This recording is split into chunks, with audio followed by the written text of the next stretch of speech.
Apple jam ഉണ്ടാക്കിയാലോ? ചങ്ങായിമാർക്ക് class കഴിഞ്ഞാൽ ഭയങ്കര വിശപ്പായിരിക്കും, അതിനാണ് ഈ ജാം. പറയുമ്പോൾ ഞാനിവിടെ UAE-ലെത്തിയപ്പം എനിക്ക് ഒത്തിരി മെസ്സേജ് വന്നിട്ടുണ്ടായിരുന്നു കുട്ടികളുടെ ക്ലാസ് എന്താ ചെയ്യുന്നതെന്ന്. സത്യം പറഞ്ഞിട്ടുണ്ടല്ലോ, എനിക്ക് ഭയങ്കര ടെൻഷനായിരുന്നു ആദ്യം, പക്ഷെ ഇപ്പം ഇല്ല കേട്ടോ.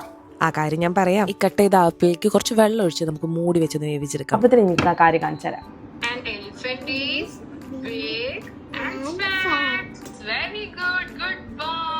മോനെ അറ്റൻഡ് ചെയ്തുകൊണ്ടിരിക്കുന്നത് ബ്രില്ലിയുടെ ഓൺലൈൻ ക്ലാസ്സിലാണ്. ഇതൊരു ഇൻഡിവിജ്വൽ ട്യൂഷൻ പ്ലാറ്റ്ഫോം ആണ്. KG മുതൽ +2 വരെയുള്ള എല്ലാ സബ്ജക്റ്റും എല്ലാ സിലബസും ഇവർ എടുത്തു കൊടുക്കുന്നുണ്ട്. എക്സ്പെർട്ട് ട്യൂട്ടേഴ്സ് ആണ് ഇവർക്ക് ക്ലാസ് എടുക്കുന്നത്. അതുപോലെ ഡെമോ ക്ലാസ് അറ്റൻഡ് ചെയ്തിട്ട് ഇഷ്ടമായ മാത്രം ക്ലാസ് ചേർന്നാൽ മതി.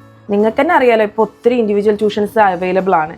എന്നിട്ട് ഞാനിതിൽ ബ്രില്ലിയെ ചൂസ് ചെയ്യാനുള്ള കാരണം എന്താണെന്നറിയോ? എന്നാൽ ബ്രില്ലിയുടെ ടാഗ് ലൈൻ തന്നെ ബേസിക് ടു ബ്രില്യൻസ്. നമ്മുടെ കുട്ടികളെ ബേസ് ആദ്യം നോക്കി അതിനനുസരിച്ചാണ് അവർ ക്ലാസ് എടുക്കുന്നത്. അതുപോലെ തന്നെ നമുക്ക് അഫോർഡ് ചെയ്യാൻ പറ്റുന്ന ഫീസുമാണ്. അപ്പൊ ആ സംശയം അറിയില്ലേ? കളറിന് വേണ്ടിയിട്ട് ഞാൻ കുറച്ച് ബീറ്റ്റൂട്ട് ഗ്രേറ്റ് ചെയ്ത് കൊണ്ട് ചേർത്ത് ആപ്പിൾ നന്നായി വെന്ത് കഴിഞ്ഞിട്ടുണ്ടെങ്കിൽ നമുക്കൊന്ന് അരച്ചെടുക്കാം. എന്നിട്ട് പഞ്ചസാര ചേർത്ത് മൂടി വെച്ച് നമുക്ക് ഇടയ്ക്കിടയ്ക്ക് ഇങ്ങനെ ഇളക്കി കൊടുക്കാം. ഇനി കുറച്ച് നാരങ്ങനീരും വാനില എസൻസും കൂടി ചേർത്ത് ഇതുപോലെ വറ്റിച്ചെടുത്ത് കഴിഞ്ഞാൽ ജാം റെഡി. നല്ല സ്ലോവിലല്ല, എന്നാൽ കരിയാനും പാടില്ല, അങ്ങനെ വേണം ഇത് വറ്റിച്ചെടുക്കാൻ.